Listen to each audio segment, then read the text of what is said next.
નમસ્કાર, આપ જોઈ રહ્યા છો અરવલ્લી સમાચાર અને બુલેટિન સાથે હું છું માસૂમ। સમાચારોની શરૂઆત કરીએ હેડલાઇન્સથી।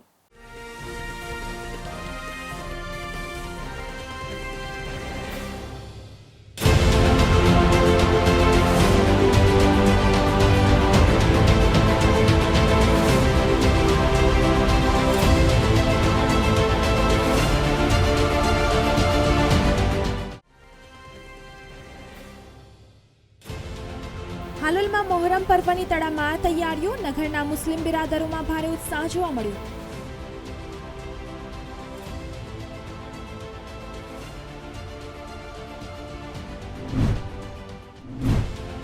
જામનગરમાં રાજસ્થાની પટોળા, ગણપતિ, ઓમ ક્રિસ્ટલ ડાયમંડ સહિતની રાખડીઓ ટ્રેન્ડમાં, ભાવમાં 20% વધારો।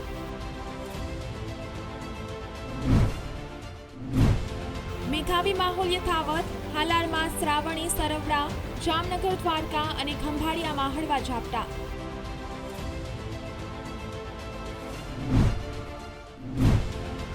ધરમપુર વિલ્સન હિલ ખાતે 14 થી 16મી સુધી મોન્સૂન ફેસ્ટિવલ યોજાશે।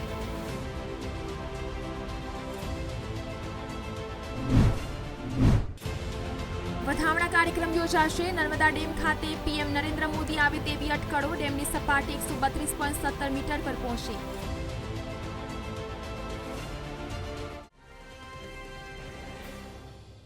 સમાચાર સામે આવી રહ્યા છે। સાબરકાંઠાથી ગુજરાત વિદ્યાપીઠના પૂર્વ વાઇસ ચાન્સેલર ગોવિંદભાઈ રાવલનું અવસાન થયું છે। તો 92 વર્ષની જૈફ વયે થયું છે અવસાન। પ્રખર ગાંધીવાદી ગોવિંદભાઈ રાવલના અવસાનથી જિલ્લામાં શોકનો માહોલ સર્જાયો છે। તો પોતાની સંસ્થા વિશ્વ મંગલમ અનેરા ખાતે લીધા અંતિમ શ્વાસ। તો સાબરકાંઠા જિલ્લામાં શિક્ષણની જ્યોત જલાવવામાં તેમનો સિંહ ફાળો। તો આવતીકાલે કરાશે તેમના અંતિમ સંસ્કાર। તો ગુજરાત વિદ્યાપીઠના પૂર્વ વાઇસ ચાન્સેલર ગોવિંદભાઈ રાવલનું અવસાન થયું છે। 92 વર્ષની જૈફ વયે થયું છે અવસાન। પ્રખર ગાંધીવાદી ગોવિંદભાઈ રાવલના અવસાનથી જિલ્લામાં શોકનો માહોલ સર્જાયો છે। તો પોતાની સંસ્થા વિશ્વ મંગલમ અનેરા ખાતેથી લીધા અંતિમ શ્વાસ।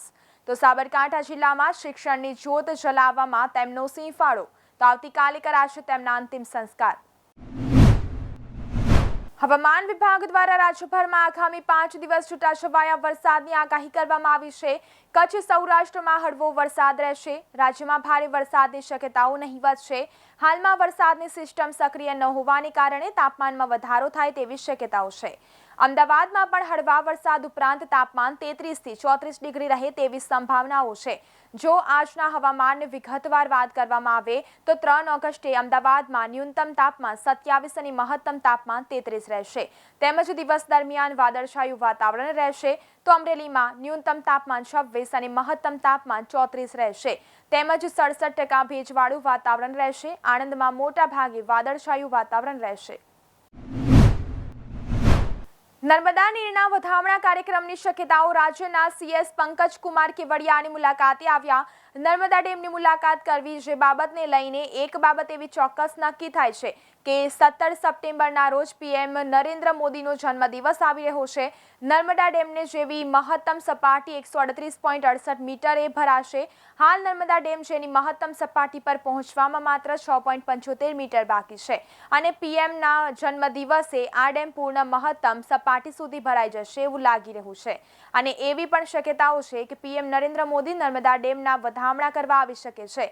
માટે તંત્રએ પણ જેની તૈયારીઓ શરૂ કરી દીધી છે। જો કે સત્તાવાર કોઈ જાહેરાત હાલ કરતા નથી, પરંતુ અંદરખાને તૈયારીઓ તો ચાલી રહી છે। નર્મદા ડેમની સપાટીમાં વધારો નોંધાઈ રહ્યો છે અને હાલ સપાટી દર કલાકમાં 4 થી 5 સેમીનો વધારો નોંધાઈ રહ્યો છે અને હાલ સરદાર સરોવર નર્મદા ડેમની જળ સપાટી 132.17 મીટરે પહોંચી ગયો છે।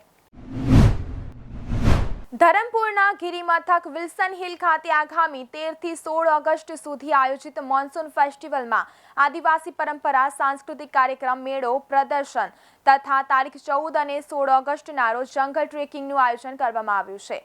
જિલ્લા વહીવટી તંત્ર વલસાડ અને ગુજરાત પ્રવાસન નિગમ લિમિટેડ દ્વારા તારીખ 13 થી 16 ઓગસ્ટ સુધી આયોજિત આ પ્રથમ મોન્સૂન ફેસ્ટિવલના આયોજન અંગે કલેક્ટર ક્ષિપા એસ આગ્રેના અધ્યક્ષસ્થાને કલેક્ટર કચેરી ખાતે તારીખ 31 જુલાઈના રોજ યોજાયેલી બેઠકમાં સાંસ્કૃતિક કાર્યક્રમો, આદિવાસી પરંપરાનું પ્રદર્શન, ફોરેસ્ટ ટ્રેકિંગ મેળો, ફોટોગ્રાફી પ્રદર્શન તેમજ વિવિધ વસ્તુઓ અને ખાણીપીણીના સ્ટોલ લગાવવાની સાથે પર્યટકો માટે પાર્કિંગ, શૌચાલય તેમજ વીજ કનેક્શન અને બીજી જરૂરી વ્યવસ્થાઓનું સુચારુ રૂપે આયોજન કરવા માટે સંલગ્ન વિભાગોને કલેક્ટરે સૂચનાઓ આપી હતી. આ બેઠકમાં જિલ્લા વિકાસ અધિકારી મનીષ ગુરવાની, પ્રાંત અધિકારી ધરમપુર, પ્રાયોજના વહીવટદાર, નાયબ વનરક્ષક ઉત્તર દક્ષિણ, નાયબ પોલીસ અધિક્ષક તેમજ વિવિધ વિભાગોના અધિકારીઓ હાજર રહ્યા હતા. હાલોલમાં મોહરમ પર્વની તડામાર તૈયારીઓ. હાલોલમાં મોહરમ પર્વને લઈને તડામાર તૈયારીઓ ચાલી રહી છે, જ્યારે મુસ્લિમ બિરાદરો દ્વારા કલાત્મક તાજિયા શણગારવામાં આવી રહ્યા છે. આગામી તારીખ 9 ઓગસ્ટના રોજ મોહરમ પર્વની ઉજવણી કરવામાં આવશે, જ્યારે મોહરમ હિજરી સંવત મુજબ ઇસ્લામનો પ્રથમ માસ છે, જેને લઈને નગરમાં ઠેર ઠેર તડામાર તૈયારીઓ ચાલી રહી છે. જ્યારે આ ઉજવણીમાં નગરના હુસેન ચોક કસ્બા ખાતે આગામી 9 ઓગસ્ટના રોજ હાલોલના તમામ તાજા એકત્રિત થઈને બપોરે ભવ્ય જુલુસ નીકળશે, જેને લઈને નગરના મુસ્લિમ બિરાદરોમાં ભારે ઉત્સાહ જોવા મળી રહ્યો છે. સમાચારોમાં આગળ વાત કરીએ. ગુજરાત વિધાનસભાની ચાલુ વર્ષે યોજાનાર સામાન્ય ચૂંટણીઓને લઈને ચૂંટણી પ્રક્રિયા દરમિયાન કોઈપણ પ્રકારની ગેરરીતિ ન થાય તે માટે આગોતરી વ્યવસ્થાના ભાગરૂપે કેન્દ્રીય ચૂંટણી પંચ દ્વારા ચૂંટણી પ્રક્રિયા સાથે સીધી કે આડકતરી રીતે સંકળાયેલા હોય તેવા 3 વર્ષ કે તેથી વધુ સમયથી એક જ સ્થળ પર ફરજ બજાવનાર અધિકારી કર્મચારીઓની બદલીના આદેશ કરવામાં આવ્યા છે. આ સાથે વતનના જિલ્લામાં ફરજ બજાવતા હોય તેવા અધિકારી કર્મચારીઓને પણ બદલવામાં આવશે. બદલી દરમિયાન પણ કોઈ કર્મચારીને તેના વતનના જિલ્લામાં નિમણૂક ન અપાય તેની તકેદારી રાખવા જણાવવામાં આવ્યું છે. કેન્દ્રીય ચૂંટણી પંચ દ્વારા વિધાનસભાની ચૂંટણીને ધ્યાનમાં રાખીને રાજ્યના ચીફ સેક્રેટરીને કર્મચારીઓની બદલી અંગે પત્ર લખવામાં આવ્યો છે. તો વર્તમાન ગુજરાત વિધાનસભાની ટર્મ 18 ફેબ્રુઆરી 2023ના રોજ પૂરી થાય છે. આ તારીખની અસરથી જે કર્મચારીઓને જે સ્થળે ફરજના 3 વર્ષ પૂરા થયા હોય તેમની બદલી કરવાની રહે છે. આ ઉપરાંત પોલીસ અધિકારીઓ અને કર્મચારીઓની પણ બદલી કરવામાં આવશે. તમામ પ્રક્રિયાઓ 30મી સપ્ટેમ્બર સુધીમાં પૂર્ણ ચૂંટણી પંચે આદેશ કર્યો છે. બીજી તરફ ડભોઈ નાંદોદી ભાગોળ હરિહર આશ્રમના વિજય મહારાજના સાનિધ્યમાં પ્રતિ વર્ષની જેમ ચાલુ વર્ષે પણ કાવડ યાત્રા યોજાઈ હતી, જેમાં 150 યુવકોએ જોડાઈ ધન્યતા અનુભવી હતી. આ પ્રસંગે દક્ષિણ પ્રયાગથી ચાંદોદ ખાતેથી નર્મદા જળ લઈને આવેલી કાવડ યાત્રાનું ધારાસભ્ય શૈલેષભાઈ મહેતા દ્વારા શિનોર 4 રસ્તા ખાતે સ્વાગત કરવામાં આવ્યું હતું, જ્યારે વાઘનાથ શિવાલય અને પંચેશ્વર શિવાલય ખાતે જળાભિષેક કરવામાં આવ્યો હતો.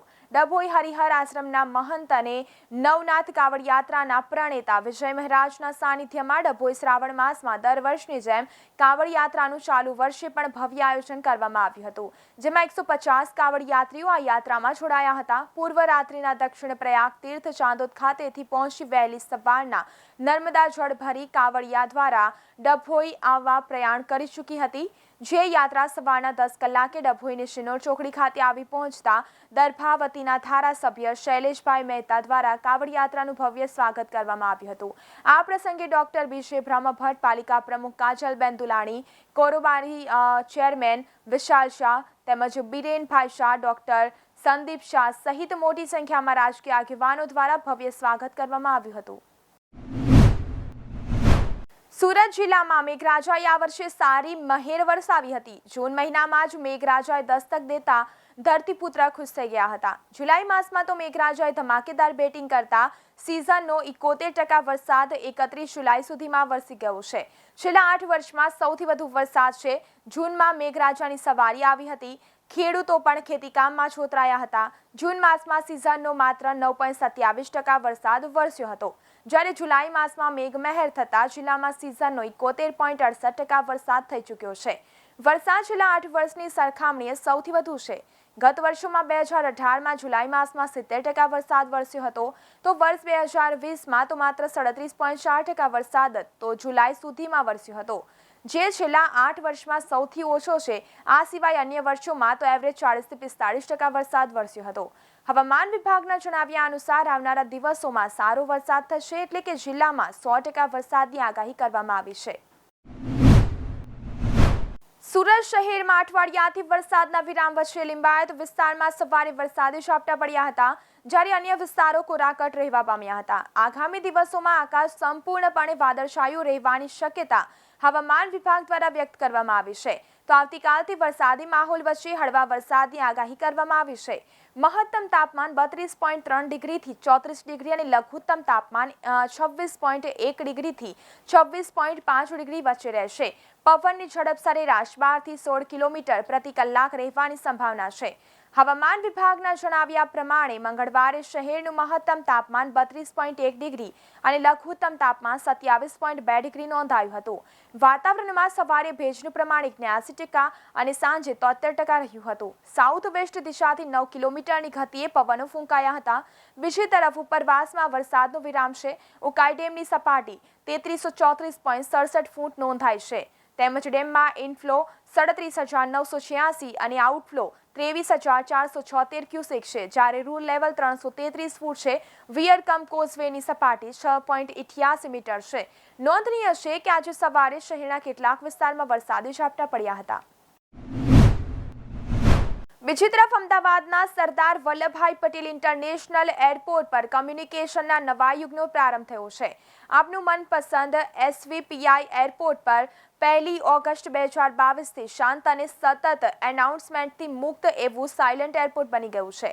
મુસાફરોના સુખદ અનુભવ માટે સતત પ્રયાસરત અમદાવાદ એરપોર્ટ ટેકનોલોજીનો શ્રેષ્ઠ ઉપયોગ કરીને સાયલન્ટ એરપોર્ટ બન્યું છે.